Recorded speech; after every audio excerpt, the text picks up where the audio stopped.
Alhamdoulilah. J'ai la chance de vivre la vie que je vis. Elle est pleine d'émotions, pleine de force. Il m'arrive des trucs de malade. Donc, alhamdoulilah, je relève des épreuves. Tu vois, je relève des défis. Je me surpasse. Donc, tu vois, j'ai la chance. J'espère. Tu sais, très souvent, c'est ma référence, mon père. Mais je me dis, mon père et mon mari, là, je me dis, j'espère que tu vois quand même, tu vois. Même quand je me plains, je me dis, vas-y, alhamdoulilah, tu vois, le niveau de réalisation, il est pas mal. Parce que c'est le niveau de réalisation qu'il faut arriver, tu vois. Donc, voilà. Donc, Moi, ce que je dirais honnêtement aux personnes qui posent cette question, c'est accrochez-vous. Accrochez-vous. Il faut vraiment que la ceinture, elle soit bien serrée.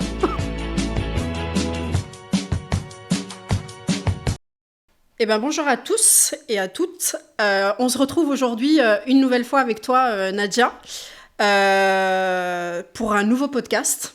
Merci. L'idée de ce nouveau podcast, maintenant, voilà, on te connaît un petit peu mieux, on te connaît beaucoup plus profondément.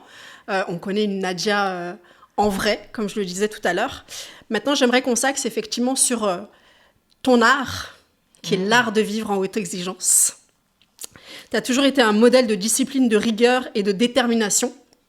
Ce n'est pas juste une manière de vivre, c'est un art, un choix que peu de gens sont prêts à assumer. Dans cette interview, on va parler de ce qui te pousse à toujours viser l'excellence et comment tu transmets cette exigence sans compromis. Ce n'est pas facile à suivre, mais c'est sacrément inspirant. Ouais.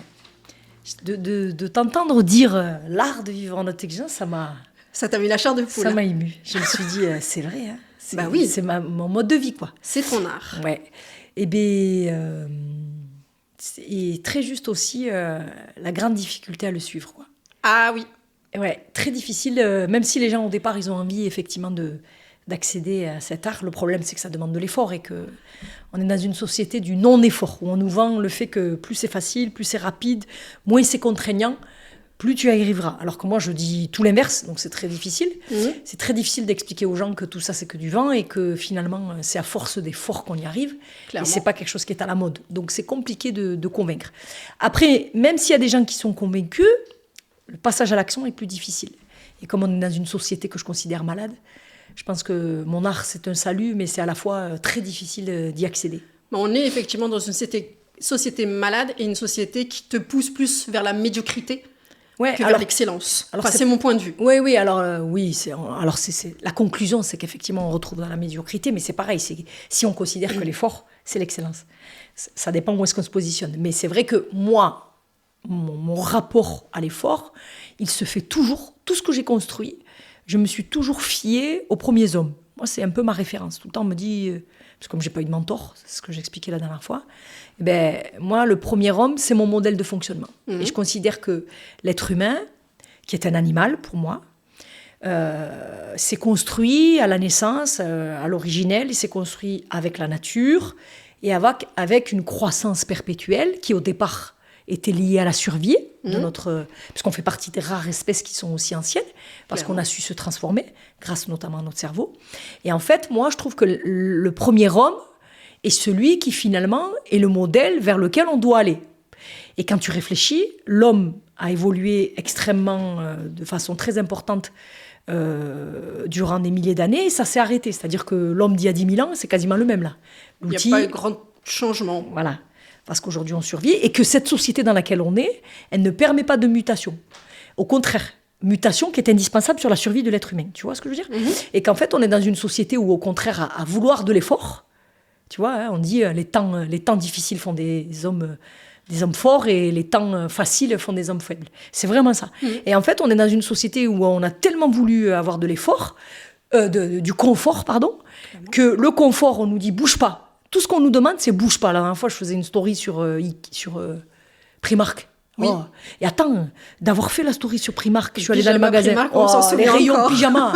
Le budget pyjama. Ah oui. Et en fait, tous les magasins. Mais bien sûr. Et tous les magasins. Hein. Moi, je vais pas beaucoup au magasin, mais à chaque fois, maintenant, je me dis, oui. Et en fait, tu te rends compte qu'on est dans une société où on nous dit, bouge pas, reste tranquille, pourquoi tu vas te bouger ? De toute façon, ça a commencé il y a 10-15 ans sur les régimes où on nous a dit, fais pas de régime, on va te couper le ventre, on va te mettre de l'aspartame, on va tout faire ça. Et après, les régimes, ça aboutit sur les apprentissages, sur l'école, sur tout ça. Et en fait, on nous met dans la tête que moins d'efforts égale plus de qualité de vie.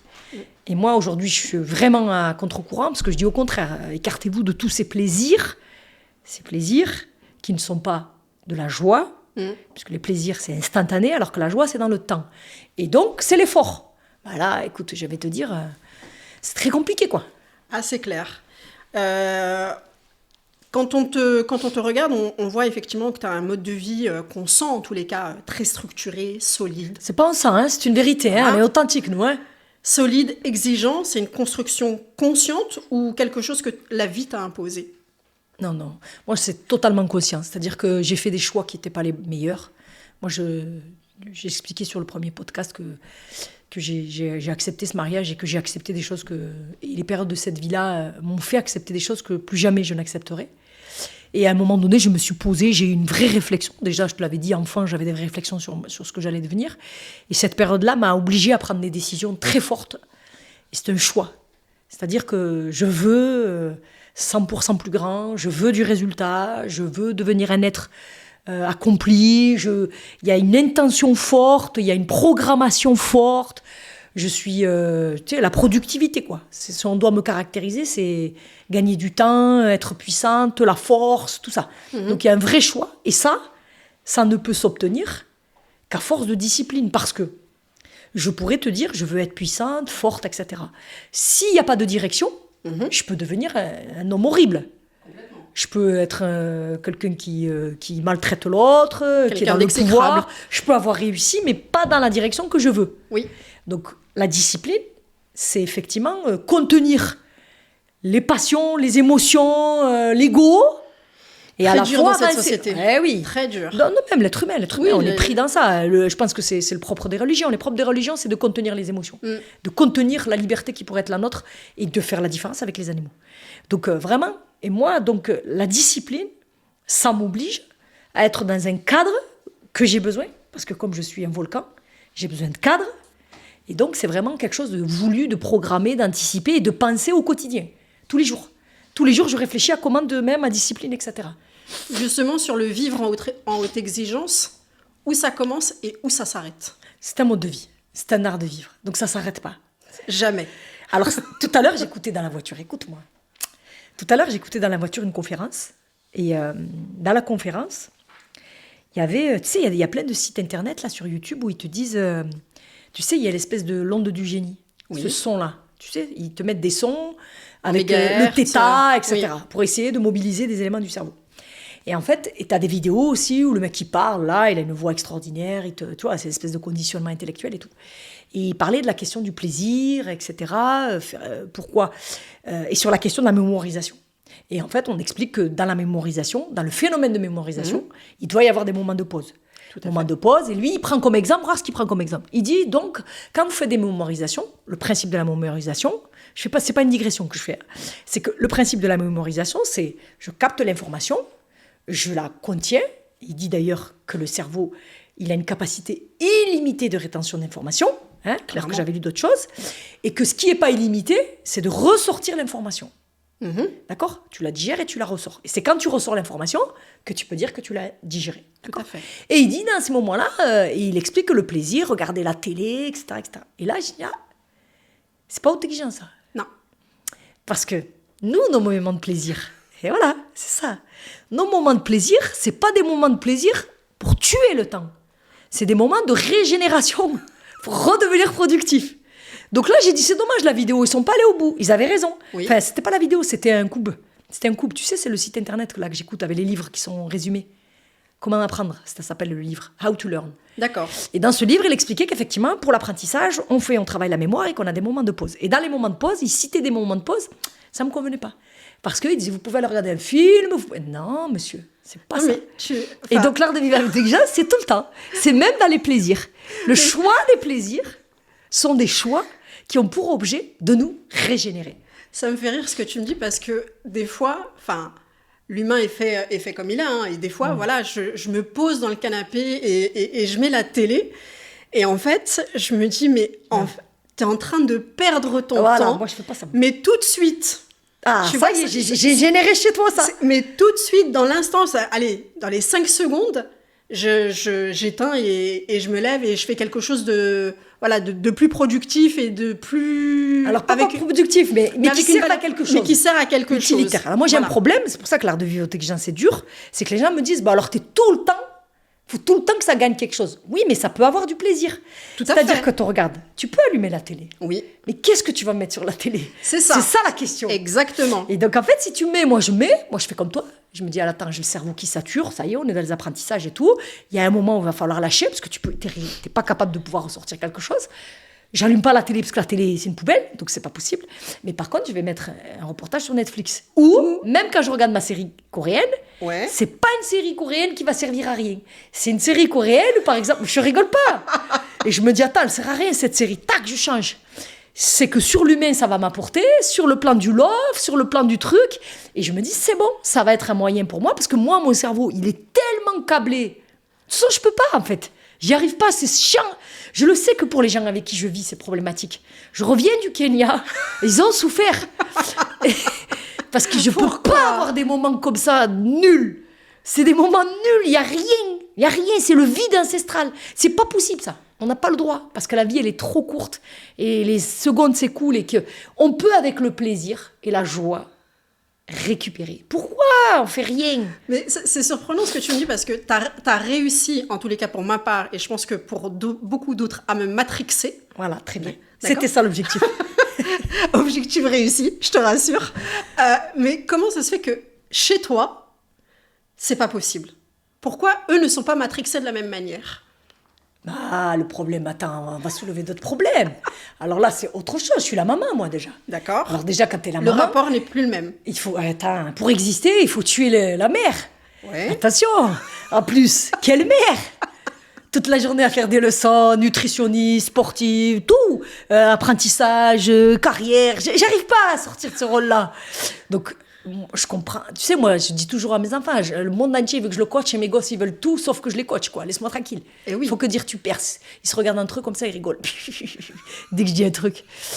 Mais j'ai espoir que dans le temps, ça fera, tu vois. Camilla s'est mise à lire, donc ça va. Oui, donc on avance. Et puis Jeanne a repris ses études. Voilà, donc, non, mais après, c'est pas fun, quoi, ma vie. Non, mais... Ce que je veux dire, c'est que pour des ados, pour des enfants, c'est pas fun. Il y a un temps, Après, je pense que le fait que je sois la maman, c'est un vrai problème. D'accord. ça fixe les choses. Ouais, il faut qu'il soit coaché par quelqu'un d'autre. Psychologiquement, on dit qu'il faut tuer la mère pour pouvoir exister. Et je vois, moi, mon fils Jade, il avait du mal avec moi, il se rapproche de moi. Et tu sais, Jade, c'est un compétiteur. Et dès qu'il y a les compétitions, il veut que ce soit moi qui vienne. J'accepte. D'accord. C'est-à-dire que son père s'est gâté. Et moi, il dit, maman, tu viens au foot, s'il te plaît, viens, j'aime bien quand t'es là. Ah, t'as vu que je suis là? Donc, moi, je prends ma place.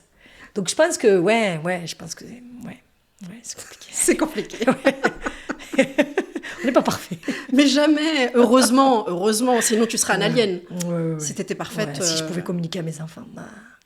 Oui. Cette exigence, tu la vis comment au quotidien, dans ton rythme, ton rapport au temps et aux autres? Moi, c'est ça qui est extraordinaire. Ce que j'apprends dans l'art d'intelligence, c'est que je dis, le début est difficile, mais après, ça devient le fonctionnement. Tout à fait. C'est les autres qui me plaignent. Moi, je me plains pas. Moi, j'ai une intolérance à l'indiscipline. Moi, je peux pas, ça. Moi, je peux pas. J'essaye, je t'assure, j'essaye. Je peux pas. C'est pas moi. C'est plus fort que ça. toi. Ça me rend malade, je ramène, je peux pas. Donc, moi, ça veut dire je réfléchis. Oui, c'est ça. Je fais le translate, traduction. Non, mais moi, je le vis très, très bien. C'est moi. Nadia, c'est la productivité, c'est tout. C'est mon système. J'ai créé ce système. Ouais. Et après, je vois les résultats aussi. Oui. Moi, je suis apaisée, je produis. Comme on disait tout à l'heure, la fatigue, la fatigue, j'ai des micro-fatigues. Je récupère mieux que les autres. Voilà.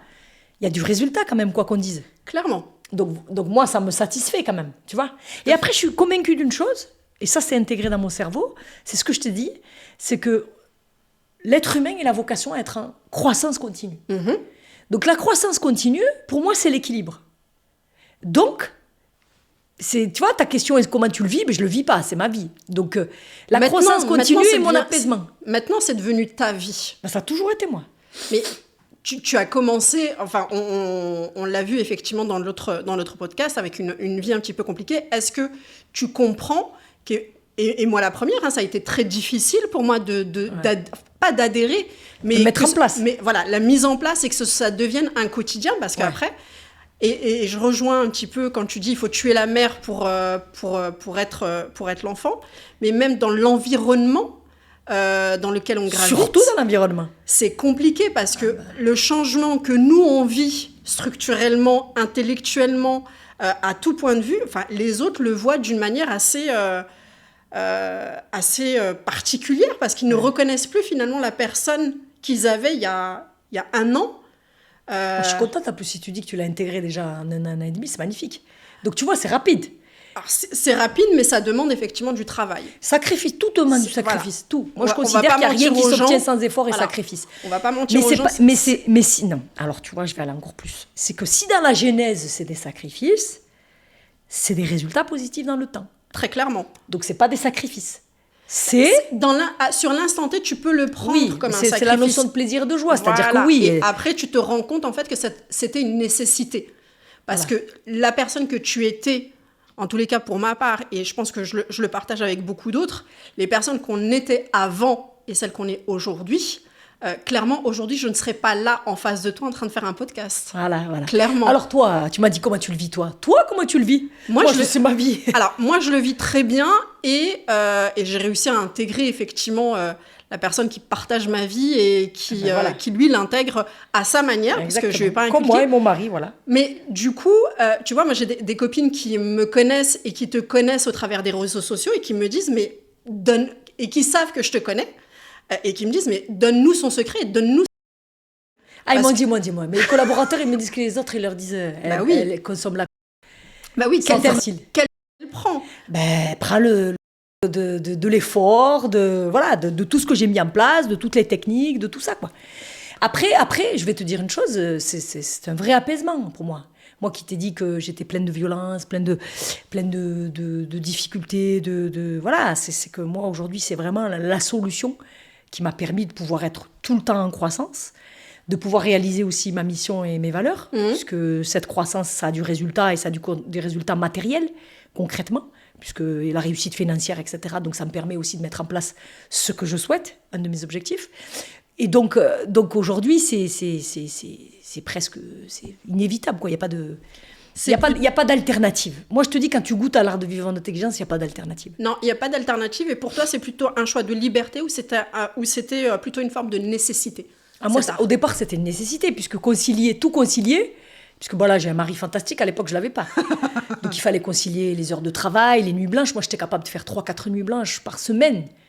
En ayant les enfants. Et ouais, j'avais occupé 4-5 emplois, donc j'avais des emplois qui occupaient la nuit et la journée, donc il y avait pas... Et j'avais une fatigue non pas physique, parce que j'ai eu la chance de toujours avoir une santé forte, j'avais une fatigue mentale, la tendance à m'énerver, etc. Et en fait, j'avais peur d'exploser, tout simplement. Et comme j'avais peur d'exploser, je me suis dit, qu'est-ce que je fais comme... Voilà. Qu'est-ce que je fais pour avoir les moyens de pouvoir maintenir ce rythme-là, que je maintiens tout le temps. Et en fait, c'était hors de question, tout ça. Moi, je suis une sportive avant tout, hein, donc de toute façon, c'est pas de mon ressort, tout ça. Ouais, non. Et donc, j'ai cherché qu'est-ce qui me faisait kiffer, comment je vivais les choses. Je suis vite tombée sur mon cerveau, où j'ai compris que le cerveau, à un moment donné, c'était la tour de contrôle de tout ça. Et donc, j'ai trouvé des solutions matérielles, techniques, dans les livres, tout. Je me suis dit, attends, si tu fais ça, qu'est-ce que je peux faire? Je me repose comme ça, etc. Et ma chance, c'est que je suis speed, moi. Donc, moi, j'avais un corps qui me disait, on y va, et j'avais un cerveau qui me disait, tu peux plus, là. Moi, c'était ça aussi, tu vois, la difficulté. Donc, il fallait concilier ce corps qui voulait toujours avancer, et cette tête où je pouvais plus réfléchir, quoi. Et donc, j'ai trouvé des moyens. C'est comme ça que j'ai créé l'art de vivre en intelligence. Ouais. C'est qu'au départ, moi, c'est ce que j'explique, les exercices vertus, tout ce qui est méditation, tout ça, c'était des exercices qui avaient vocation à me permettre de pouvoir être hyper productive. D'ailleurs, c'est un peu mon champ de bataille aujourd'hui. Moi, je veux toujours être productive. Ça, c'est ton leitmotiv. Ouais, moi, laisse tomber, moi. Je veux toujours être productive. Moi, je veux être dans le résultat, voilà, laisse tomber. Tu m'aimes pas, c'est pas grave, laisse-moi tranquille. Mais qu'est-ce que tu refuses de négocier avec toi-même, coûte que coûte? J'ai les nerfs, je vais te dire un truc qui me fout. Dis-moi. Quand je suis pas productive. Tu sais quoi, des fois j'arrive, tout ça, je prévois un truc et tout, c'est pas fait, j'aurais dû faire le truc, je me dis, j'ai les nerfs.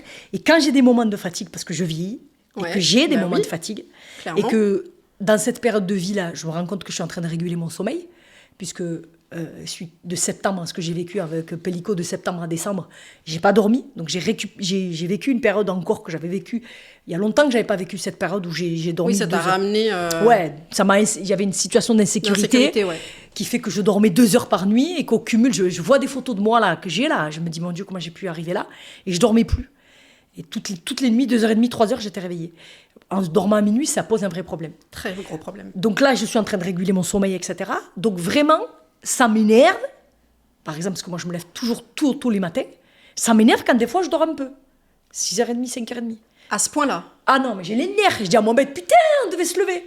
Et en fait, j'ai cultivé une intolérance à... Parce qu'il y a des choses que je veux faire. J'ai plein de choses à faire. Oui, mais le sommeil est primordial. Oui, c'est pour ça. Donc j'essaie de trouver des techniques. Mais moi, j'ai pas besoin de beaucoup de sommeil. Moi, ce qui m'énerve, c'est que... Moi, il me faut 5 heures pleines. Et ce que je suis en train de travailler, c'est de faire en sorte que ces 5 heures, elles soient pleines. Alors que là, il y a encore les dossiers qui me prennent la tête. Il faut pas que je sois réveillée. Donc moi, il faut que j'arrive à faire 5 heures, c'est tout. Ça sert à rien de faire le reste. Donc je travaille sur ça pour avoir une efficacité dans mon sommeil. Si je te disais combien d'heures je dors par nuit, il paraît qu'il y a des études, t'écoutes moi, il y a des gens qui vont m'écouter, il paraît qu'il y a des études qui disent qu'il faut 9 heures, il y en a qui disent qu'il faut 10 heures, comme il veut, comme il a envie. Mais moi je sais que 5 heures, bien, je suis bien. Mais tu sais que j'écoutais justement dernièrement où le prochain sujet en fait sociétal, ça va être le sommeil. Oui, mais bon, il y a une sorte des tendances, des vagues et tout. Mais après, il y a plein d'études qui disent plein de choses. Le tout, c'est que moi, je pense qu'il faut être aligné avec soi. Qu'après, il faut intégrer la sieste. Parce que je suis convaincue qu'effectivement, mais moi, quand je fais de la méditation dans la journée, c'est un peu une sieste. C'est juste... Non. Bon, toi, ça va, moi. Moi, je suis pas une C'est dormeuse. pas une sieste, la méditation, c'est pas une sieste. Bon, après, moi, je pense qu'il faut des moments de calme. En fait, on parle de la sieste où, tu vois, où, tu sais, il disait, je sais plus quel auteur qui mettait la clé là et qu'après, tac, tac, et dès qu'il tac, elle tombe la clé, il faut pas que ce soit assez long. Bon, voilà. Mais voilà, moi, pour te dire à quel point c'est ma vie, c'est que j'aime pas. J'aime pas. Ou quand je suis malade. Ça m'arrive. Ah, oui. Depuis que je suis végane, beaucoup moins. Mais quand j'ai mal et que je peux pas faire un truc, je dis putain. Et c'est là où je dis la santé, c'est important. Voilà, ça atteint des niveaux comme ça, c'est vrai. Hein, ça m'énerve. Mohamed, il me dit c'est bon. Je dis non, j'aime pas. On a souvent envie de se rapprocher de gens comme toi, mais on ne mesure pas toujours le niveau d'intensité que ça implique. Est-ce que tu ressens ce décalage? Je suis pas sûre qu'on a envie de se rapprocher de moi. Si, la preuve. J'en suis la preuve. Ouais, mais je suis pas sûre quand même. De façon générale, moi je suis un repoussoir. Parce que socialement, ça attire pas les nettes comme moi. Moi, ce qui attire, c'est que... Comment t'expliquer? Moi, je pense que j'ai réussi à développer quelque chose où je gère... Tu sais, le fait de l'attractivité ou quand tu repousses, ou la répulsion, c'est toujours quelque chose de fort. Donc ça, il y a des gens qui vont être autour de moi. Mais par contre, franchement, j'ai pas beaucoup de compagnons de route, quoi. Ouais. Moi, je suis très isolée, je suis très seule. Dans mon fonctionnement, je suis très seule. J'ai évolué pendant 20 ans très seule. Tu vois, j'ai ma copine Carrie. Voilà, il n'y a pas de monde autour de moi. Donc, c'est pas vrai. Le coaching, ça a permis de dire qu'il y a des gens qui ont envie de ça. Mais avant, c'est dans ce sens-là. Voilà, mais de manière générale, non. Moi, l'effort, ça n'attire pas. Venez les gars, on va gagner. Tout le temps, on me dit pourquoi on va gagner? On va pas gagner.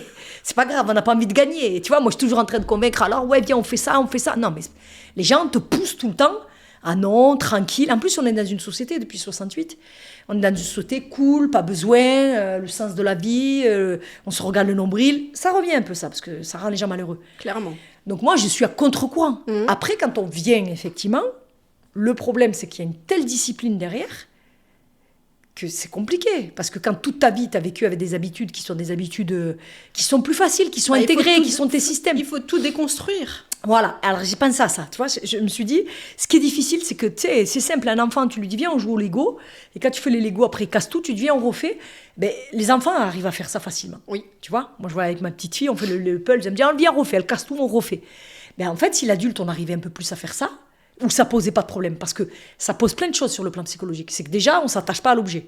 Alors que très souvent, quand on est adulte, on construit. Les gens, ils s'attachent à la maison, ils s'attachent à la voiture, ils s'attachent au truc. Et donc, la peur de perdre, je sais pas quoi. Donc c'est très difficile de venir, parce que les gens, quand effectivement ils viennent me voir, très souvent, il y a des choses à modifier. Et en plus, beaucoup de gens, quand ils m'appellent pour faire intelligence, ils me disent « Mais je vais y arriver, est-ce que je peux y arriver ?» Le premier entretien que je fais, c'est un entretien pour savoir effectivement est-ce que ce qu'ils ont envie, est-ce que moi je peux apporter quelque chose. Mais très souvent, eux appellent pour dire « Est-ce que j'ai la capacité de le faire ou pas ?» Clairement. Voilà. Tout à fait. Donc, tu vois, mais Bien pourquoi sûr. ça? Pas parce que moi, j'ai rien de surnaturel. Je suis normale, je vais au travail, je fais des trucs. C'est qu'ils se disent, au fond d'eux, de façon inconsciente, ça veut dire que je vais sacrifier des choses qui, aujourd'hui, j'ai. Et que je vais être obligée de déconstruire. Oui, c'est la plus grande des démarches, ça.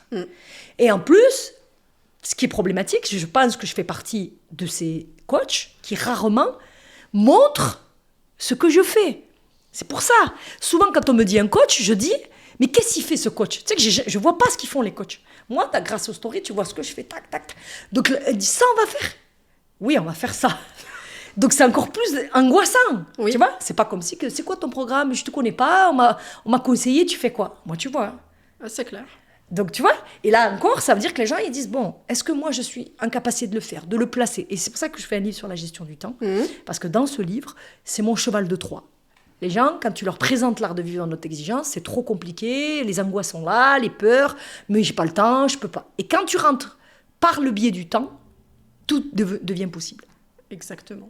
Voilà. Donc souvent, c'est pour ça que je le tourne avec la gestion du temps. Tout à l'heure, tu disais effectivement, tu fais les pré-entretiens, etc., pour essayer de faire un diagnostic, finalement. Et la question qui se pose, c'est comment tu reconnais quelqu'un qui est prêt à vivre cette haute exigence? Alors pour moi, comme on est dans un... Alors le problème, c'est que j'ai un problème. Je suis avocat et coach. Donc très souvent, comme c'est lié à mon activité d'avocat, les gens m'appellent en imaginant que je vais régler leurs problèmes personnels. D'accord? Et après, je fais la différence entre le coaching et la psychologie. D'accord? En fait, quand je parle à quelqu'un, je lui demande déjà de m'expliquer qui il est, son âge, de l'intégrer dans... Tu sais, il y a un formulaire qu'on complète. Et ça permet déjà, ce formulaire, d'avoir un certain nombre d'informations sur la personne. Parce que malheureusement, l'histoire n'est qu'une répétition. Clairement. Quand t'es le 4e enfant, t'es une fille, pas de fille, fille unique, l'activité des parents, ce que tu fais comme activité, etc. Donc ça permet déjà d'avoir un état des lieux de la personne. Et quand tu lui parles, tu lui dis qu'est-ce que tu cherches? Qu'est-ce que tu cherches? C'est ce que j'ai expliqué aussi, la plus-value que je peux apporter, moi ou pas. Et en fait, les gens qui sont pris... Alors, je fais une sélection, parce que c'était pas la même au départ. Je fais une sélection sur aussi l'intention du résultat. D'accord? Très important, l'intention. Très important. Et du résultat. Oui. Parce que le problème, c'est que y a des gens qui veulent des coachs pour aller bien. Ouais. Sauf que simplement aller bien, c'est pas mon état d'esprit. Il faut aller bien, il faut du résultat, il faut produire. Alors qu'aller bien, moi je leur dis, tu prends un fume. Ou tu vas chez un psy. Ou tu vas chez un psy, mais c'est plus long. C'est le principe de la l'idée, c'est d'avoir un plaisir immédiat, le circuit de récompense, il s'actionne, tac. Alors que moi, c'est pas ce que je dis. Je dis attention, il va y avoir de l'effort, on change le système, on modifie le système. On fait un reset. On fait un reset, et comme on fait un reset, il y a de l'effort. Et quand les gens sont pris déjà, ils n'ont pas l'esprit du résultat, ça pose problème. Ils n'ont pas l'esprit de la productivité, tout ça, ça pose problème. Et quand ils sont pris dans des traumatismes forts, et dans lequel le traumatisme est devenu le circuit de récompense. C'est-à-dire qu'on vit, on est victime, et ce système, c'est notre système. Et quand je leur parle, ils ne souhaitent pas le changer, ils n'ont pas envie de le changer. C'est quelque chose qui s'inscrit dans le corps et tout. Je me dis, on ne peut pas. Parce que finalement, il n'y a pas d'intention au départ de se transformer. Il y a une intention d'être encore une victime. Oui. Et c'est là où peut-être les postes, je suis obligée d'expliquer, parce qu'avocat et coach, la difficulté, c'est effectivement, un avocat, il règle les problèmes, effectivement, il y a les solutions. Moi, je ne règle pas de problème. C'est toi qui règles le problème. Moi, je t'accompagne à régler tes problèmes. Tout à fait. Et je t'accompagne avec des exercices qui vont te paraître étonnants, parce que quand tu vas me dire ce matin, je ne suis pas levée à 5 heures et je n'ai pas fait l'exercice, je vais te tuer. Alors que toi, tu crois que je vais te parler. Voilà. Alors toi, tu crois que je vais te parler pendant 3 heures, ton mari, tes relations. On va le faire. Mais c'est accessoire à l'application du système. Et ça, les gens qui n'ont pas un niveau suffisamment élevé du développement, du résultat, ne peuvent pas le comprendre. Ça. Et donc, en fait, ils te disent, mais ta formation, je ne vais pas y arriver, moi. Mais justement, est-ce que tu peux nous distiller un petit peu ce que tu... sans rentrer dans le programme en entier? Moi, ce que je fais, c'est que j'ai trouvé des exercices qui sont des exercices pratiques. Et c'est ce que je reprochais avant de commencer le coaching. Parce que avant de faire mon programme de coaching, je suis quand même lire tout partout. Parce que pour pouvoir faire de la créativité, pour pouvoir être out in the box, encore, il faut connaître la boxe. Tout à fait. Donc, je suis allée lire. Et je me suis dit, mais c'est pas possible, les mecs. Vas-y, lève-toi, cours. On va faire que lever, cours, ça va 2 minutes. Et en fait, on confond motivation et programme. Et donc, en fait, je me suis dit, mais attends, mais il faut des vrais exercices comme je les avais moi. Et donc, en fait, j'ai fait un programme qui est un programme d'exercices que tout le monde connaît. Certains ne connaissent pas tous les exercices, et c'est l'association de tous ces exercices qui paraissent bruts au départ. Oui. Parce qu'on ne parle pas du reste. On fait, on pratique, on est discipliné. Comme à l'armée, tu ne discutes pas. Oui, ça a l'air idiot, mais je t'assure, ce n'est pas idiot. Et donc, en fait... Très scolaire au départ. Très scolaire au départ, parce que la première chose, c'est de disséminer de la discipline. Tout à fait. Donc au départ, on se discipline, on respecte le programme. Et quand on respecte le programme, d'abord on fait la forme et ensuite on fera le fond. Et après, sans se rendre compte, les résultats sont là. Puisque c'est l'association de tous les exercices qui fait qu'au fur et à mesure du temps, en 7 jours, en 8 jours, en 10 jours, il y a une transformation qui se procède. Et l'idée, c'est qu'on le fasse en groupe. Parce que comme l'être humain a la vocation à ne vivre qu'avec l'autre, comme les neurones, on est toujours en lien. Quand on est dans l'effet de groupe, on a une performance qui est plus importante. C'est pour ça que le coaching individuel, j'en fais, mais il faut que les gens soient aussi intégrés dans un groupe. C'est primordial. C'est la synergie, c'est la synchronicité, c'est le groupe qui fait qu'effectivement, on se parle, tac, tac, et on est avec. Parce que souvent, dans notre milieu personnel, on n'a pas des malades mentaux comme El Bouroumi. Et donc, en fait, quand on a des filles qui sont ensemble, qui s'observent et qui se disent « Ah ouais, toi aussi, tu as le résultat, etc. » Ça crée ce que tu as dit tout à l'heure, une sororité extraordinaire et une fraternité extraordinaire. Et très souvent, l'entourage dit « Bon, qu'est-ce qu'elle a, elle hein ?» On a eu des groupes où des gens ont cru que l'autre elle avait rencontré quelqu'un. Il y a des gens qui ont changé de métier. Il y a des gens qui ont malheureusement divorcé. Il y en a déjà qui sont restés avec leur mari alors qu'ils voulaient divorcer. Ça crée de vrais changements. Très clairement. Parce que l'objectif étant la clarté de l'esprit. Pour une prise de décision forte. Au départ, on a une clarté, et après, on développe la productivité. L'intensité. Mais on en reparlera dans un prochain podcast, justement, de tout ça. Et je rebondis effectivement sur ce que tu disais sur l'effet de groupe. Quand on vit la même chose, parce que clairement, c'est une transformation à 360 degrés. Ouais. Moi, je dirais même à 720 degrés, parce que tu tournes sur toi-même plusieurs fois. Et le fait, effectivement, de le vivre avec d'autres personnes, parce que ceux avec qui tu vis au quotidien, eux, remarquent une différence, mais ne la comprennent absolument pas. Et des fois, tu peux être même jugé de cette différence. C'est le drame de la société. De ce changement. Alors que finalement, tu as des gens qui vivent la même chose que toi, et il y a une vraie symbiose qui se crée. Ouais. Et l'effet de groupe, il est vraiment génial. Pourquoi il est important aussi l'effet de groupe ? Parce qu'au départ, quand tu vis en haute exigence, c'est l'application stricte du principe d'égoïsme. Stricto sensus. Voilà, c'est-à-dire que tu te retrouves, tu penses qu'à toi. Moi, je dis, on pense qu'à soi. On se met dans une bulle et on se développe soi. On développe l'intérieur, la puissance intérieure, le cœur, l'âme, la tête, le cerveau, tac, tac, tac, tac, tac. Et donc, c'est très problématique parce que très souvent, et c'est le problème du monde entier, c'est la question de la place. On essaie de trouver sa place dans cet univers. Et comme là, pour la première fois, souvent, j'ai des gens qui viennent me voir et qui me disent « je ne suis pas à ma place, je ne suis pas alignée ». Et très souvent, c'est des gens qui sont à la place des autres. Les autres leur demandent. Et comme, en fait, c'est une phase où, dès le départ, dès que tu commences le premier jour, tu penses à toi, tu te regardes, tu t'observes, tu es en rétroaction, en rétrospection, qu'est-ce qui se passe dans mon corps, qu'est-ce qui se passe dans ma tête, est-ce que je vais y arriver, tu suis ton programme qui est exclusivement organisé autour de toi. Les autres, ils disent « qu'est-ce qu'elle a, elle ?» Tu vois, tu deviens Madame Connasse. Non, je peux pas. Non, je peux pas. Bah, si tu dis déjà Madame avant de connasse, c'est pas bien. Donc non, je vais pas le faire aujourd'hui. Alors que tu avais l'habitude de dire. Donc c'est pour ça qu'au départ, il y a un rejet. Oui. Sauf qu'après, le programme d'auto-exigence, c'est la mise en place de ta mission et tes valeurs. Et très souvent, les gens qui veulent, parce qu'ils ont l'intelligence et qu'ils ont l'humilité de se dire qu'il faut qu'ils s'améliorent, c'est des gens qui veulent donner. Mais donner autrement. Et la deuxième phase, c'est, ça y est, je suis à ma place, je me sens bien, et je vais sélectionner mes missions et ce que j'ai envie de faire. Et là, on revient et on s'ouvre au monde. Mais au départ, c'est vrai que les premiers mois, c'est je. Ah oui, clairement. Mais parce que c'est obligé. Et tu sais, je vais te dire une chose, tu introduis souvent tes formations par quelle est ta mission, ta vision et tes valeurs. Ouais. Et moi, j'ai mis énormément de temps à trouver ma mission. Eh ouais, c'est normal, puisque tu étais perdu, tu étais dans la confusion.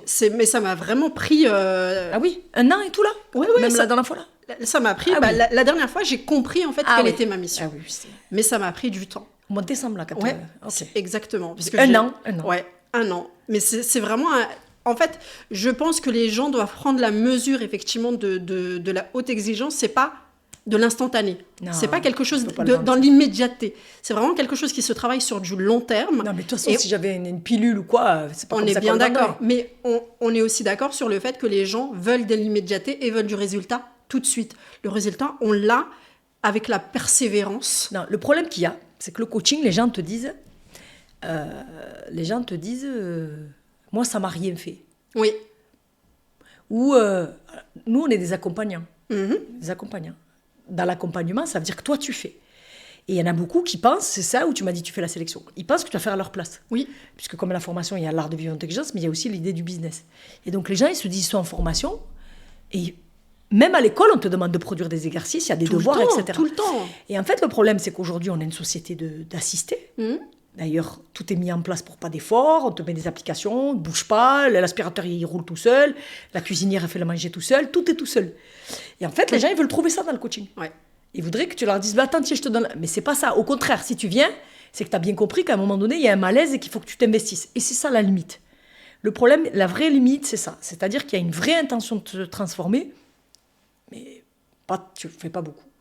Et ça, c'est un vrai problème. Ouais, mais tu trouves pas qu'effectivement ce problème il est aussi alimenté par les coachs qu'on trouve un petit peu à droite à gauche sur les réseaux sociaux qui te promettent d'être millionnaire en 5 minutes sans avoir besoin de travailler de l'effort. Après, qui regarde des vidéos comme ça? Moi, c'est pareil. C'est-à-dire que je suis toujours très impressionnée. Moi, je regarde et tout. Je te dis, quand j'ai voulu établir le programme pour voir comment je le faisais, parce que moi, c'est tellement... C'est pour ça que c'est intéressant d'avoir les coachés, parce que les coachés, elles me renvoient aussi. Mm-hmm. Et c'est intéressant d'avoir une fille comme toi qui vit en intelligence depuis 1 an et demi, ou comme il aime et tout ça, parce que, t'as vu, souvent, je vous dis, dites-moi, parce que moi, je suis à un tel niveau que je ne sais plus. Mais... Ça t'es hors sol, toi. Ouais, non, mais parce que... Non, mais c'est pas péjoratif voilà, ce que je dis. C'est-à-dire que, voilà, explique-moi à quel ressenti... C'est un laboratoire, les premiers coachés, c'est un laboratoire. C'est compliqué, c'est pas compliqué, se lever, on se lève. Ah, moi, je dors à 9h. Non, mais tu vois, des trucs, je peux pas entendre, moi. C'est des trucs... Bon, après, j'ai accepté le principe que tout le monde n'évolue pas de la même façon. Ça t'a pris du temps. Ça, j'ai jamais mis du temps. Ça t'a pris pété du les câbles, temps. les lives. Oui. Non, mais moi, je comprends pas ça. Tu payes un truc et tout. Eh bien, c'est pareil. Je ne comprends pas comment tu peux imaginer quand... Pour avoir son khobz, qu'est-ce que c'est difficile. Oui. Son pain. Complètement. On est tous d'accord. Comment tu peux imaginer qu'une nénette... Et quand j'ai fait les formations de coach, j'ai jamais vu un coach qui m'a montré quelque chose, moi. J'attends encore qu'on me montre quelque chose. Et en fait, j'ai encore... tu sais, il y a des copains et des copines qui m'envoient un peu des coachs un peu connus. Mais c'est pareil, c'est toujours que du vent. Il faut que tu te lèves le matin, réveille-toi, la puissance. Que du mot. Les mots, ça suffit pas. Non. Et quand c'est le passage à l'action, c'est compliqué, tu vois. Tout à fait. Et donc, moi, je me suis toujours impressionnée des filles. J'ai gagné 10 000 € la semaine dernière, viens que je te montre. Masha'Allah. Moi aussi, j'ai envie de la faire, la formation. Moi aussi, je signe. Et je ne comprends pas comment les gens, ils peuvent imaginer ça. Après, il y a le dropshipping, il y a des trucs qui sont là, qui sont réels. Mais ça demande de l'activité. Un dropshipping, ça ne se fait pas tout seul aussi. Clairement, tu bien vois sûr. Mais je trouve que les gens, ils sont quand même très... ils ont envie d'entendre ce qu'ils veulent entendre. Ouais. Et d'ailleurs, pourquoi ça marche autant la loterie? T'imagines la loterie, le résultat de la loterie? Il y a des études scientifiques qui sont faites sur ça. Le résultat de la loterie, c'est 0,00001. Et les mecs, ils jouent plus à la loterie qu'ils font des efforts. Bah oui, parce que c'est plus facile, effectivement, de cocher des cases ou de dire aux buralistes parce qu'il y a une espèce de croyance très forte, oui, la chance, tout ce qui permet de ne pas être responsable. Et justement, par rapport à cette responsabilité, toi, en tant que coach, est-ce que tu ressens une forme de responsabilité vis-à-vis de tes coachés? Ah ouais, attends, comme mes clients, comme tout, moi, c'est ça mon problème, c'est ça que je dors pas. Bien sûr, c'est ça que c'est... En fait, je me sens une responsabilité déjà dans ma mission de vie, de ne pas être sur Terre gratuit. Donc, il faut que je fasse des choses, il faut que je transforme, il faut que j'aide et tout. Donc, la mission de coaching, elle sert aussi à ça, à accompagner. C'est ce que j'expliquais en disant, moi, je peux apporter des choses que les gens transforment. Enfin, t'en es le résultat aussi, hein. D'accord? La preuve vivante. Voilà, non, mais il y en a plein d'autres. Je reçois des messages, tu sais, je publie de temps en temps, ou des filles qui me disent, tu vois, Nadia, il a fallu du temps et tout. Je suis contente parce que croire que ça se fait en 3 minutes. Mais après aussi, ce qui m'énerve vraiment, c'est de me dire, mais tu sais, je dis applique, quoi. Pendant les lives qu'on faisait, je disais appliquez, s'il te plaît. Si tu m'appelles et que tu me dis pendant 3 semaines, un mois, tu appliques mon programme, ça n'a pas marché, je te rembourse. C'est pas vrai. C'est impossible. Je n'ai jamais remboursé parce que les gens ont appliqué. Jamais, d'ailleurs, je n'ai pas remboursé. Mais je n'ai jamais. Parce que si tu appliques, moi je le sais, j'ai converti Taoufik, qui était mes associés, Karima, j'ai converti des gens avec moi. Donc je le vois, je l'ai vu faire. Moi je me vois, je me performe, moi je suis toujours en évolution. Donc moi je vois quand je performe, que je refais, je me dis putain ça j'ai réussi ça et tout. Donc j'ai le résultat par A plus B. Et en plus la chance que j'ai aujourd'hui c'est que il y a des livres, les neurosciences ont évolué en 20 ans. J'ai encore tous les jours, tout ce que je vis là, je l'ai encore, je dis putain c'est ce que je t'avais dit quoi. Oula, je suis dans des situations où je dis, je l'avais dit. Je vais voir mon mari, je dis, tu vois, je te l'avais dit et tout, Mohamed. Et en fait, ça m'énerve parce que c'est facile d'appliquer pendant un mois. Et les gens, Ils font pas. Et donc, oui, je me sens responsable parce que je me dis, qu'est-ce que j'ai fait dans la transmission que ça n'a pas fonctionné. Maintenant, tu travailles avec moi, tu le sais, on essaie toutes les solutions. Mais il y a une réalité, c'est que si tu veux pas t'investir individuellement, on peut tout faire. On peut tout c'est faire. comme arrêter de fumer, Voilà, c'est comme... on peut tourner la chose dans tous les sens. Voilà, il faut un investissement personnel qui soit trop fort. Et ça, ça s'invente pas. Tu me disais, je vais encore un petit peu t'énerver. Non. Mais tu verras, c'est très sympa. Tu parlais effectivement de la société. Et justement, dans la société dans laquelle on vit, qu'est-ce que tu refuses dans cette société actuelle parce que ça va à l'encontre de cette rigueur que tu incarnes? Ah non, il y a tellement de choses à dire. Moi, je trouve qu'on est... Pour me rassurer, je me dis qu'il va y avoir une révolution. Et avant chaque révolution, il y a la confusion. Oui. Je me dis qu'il y a quelque chose qui va se passer. Mais quand? Ouais. Et après, c'est pour ça que le cadre religieux, il sauve parfois et que ça évite d'avoir trop de réflexion, sinon on ne dort plus. Et tu le dis souvent, justement, sur le cadre religieux, tu dis, moi, j'ai cette chance de croire. Ouais, parce que sinon, je pense que je me suiciderais, quoi. Voilà. Parce que en fait, la religion, ça me donne l'espoir qui a du sens. Je le dis très sincèrement. Oui, et puis tu laisses finalement ta destinée... destinée... Je dis que Dieu est pour tous et les religions sont pour les hommes. Voilà. Ça nous permet de nous dire, comme toi, il y a une autre réponse. Parce qu'il faut avoir l'humilité de ne pas avoir toutes les réponses. Mais moi, je suis catastrophée. Notre jeunesse, l'effort, le travail, l'éducation, le rapport à l'autre. Ce qui m'attriste le plus, c'est les relations humaines, quoi. Je suis très triste de ce qu'il n'y a jamais eu autant de gens malheureux, il n'y a jamais eu autant de rejets, il n'y a jamais eu autant d'observation de l'autre. Je pense qu'on est dans une société vraiment, tu vois, comme les métastasés, quoi. Il y avait un petit cancer, là on a métastasé. Ah, on est en phase complètement, terminale. là c'est clair. C'est dramatique ce que je dis. Et à la fois, je lutte. C'est dramatique, mais c'est réel. Enfin, je ne sais pas si c'est réel. Alors, est-ce que moi, je suis un vieux con, puisque je pense que nos parents ont dit la même chose, mais je pense que c'est bien le développement de l'IA, mais il y a des problèmes. Je pense qu'à trop vouloir avoir du plaisir, on s'est perdu. Bah, c'est comme tous les excès, finalement. Ouais. À force de vouloir trop. Après, la recherche, la quête du confort, elle nous a dévoyés. C'est-à-dire qu'il faut accepter, tout à l'heure tu parlais des épreuves et moi je te parlais de raccourcis, mais c'est ça le problème. C'est qu'on est construit dans l'idée qu'il faut éviter l'épreuve, il faut éviter d'avoir mal, faire mal c'est pas bien, etc. Et les religions se sont construites par une vie, si tu souffres, tu vas aller dans l'au-delà. Mais c'est peut-être bien ça, parce que tu acceptes le principe de la souffrance, donc tu acceptes les principes des sacrifices, donc tu es dans un plaisir qui est reporté. Et en fait, aujourd'hui, on nous dit, faut plus souffrir, faut plus truc, faut t'accepter comme t'es.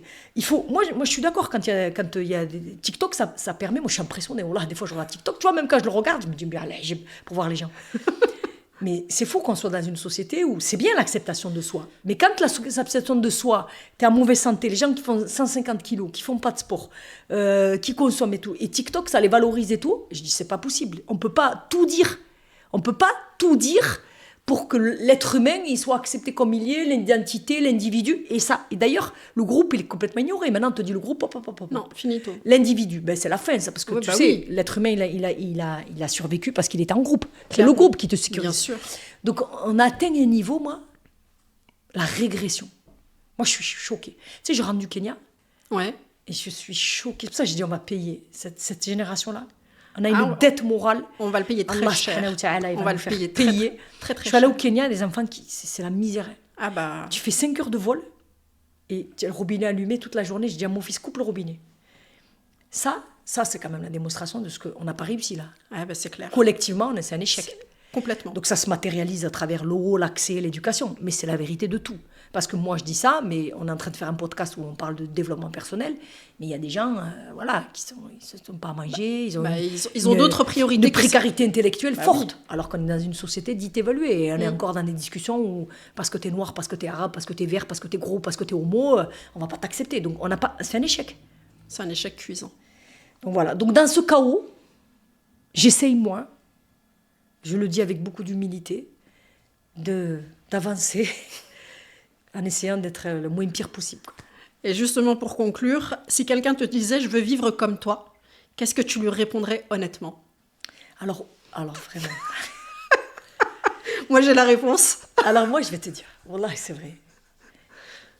Je dis des fois, et j'en discute des fois avec mon mari, je me dis, heureux l'inconscient. Ouais. Heureux l'inconscient. Ah bah oui.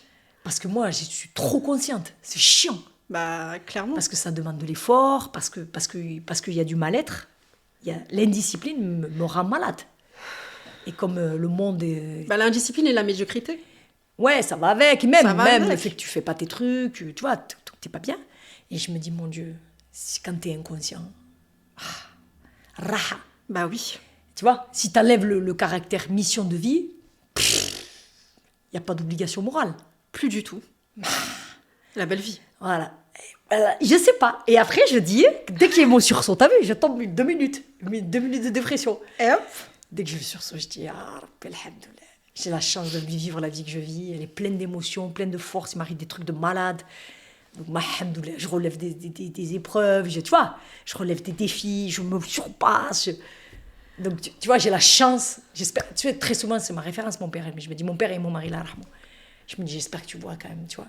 Même quand je me plains, je me dis, vas-y, alhamdoulilah, tu vois, le niveau de réalisation, il est pas mal. Parce que c'est le niveau de réalisation qu'il faut arriver, tu vois. Donc, voilà. Donc, Moi, ce que je dirais honnêtement aux personnes qui posent cette question, c'est accrochez-vous. Accrochez-vous. Il faut vraiment que la ceinture, elle soit bien, bien, bien, bien serrée.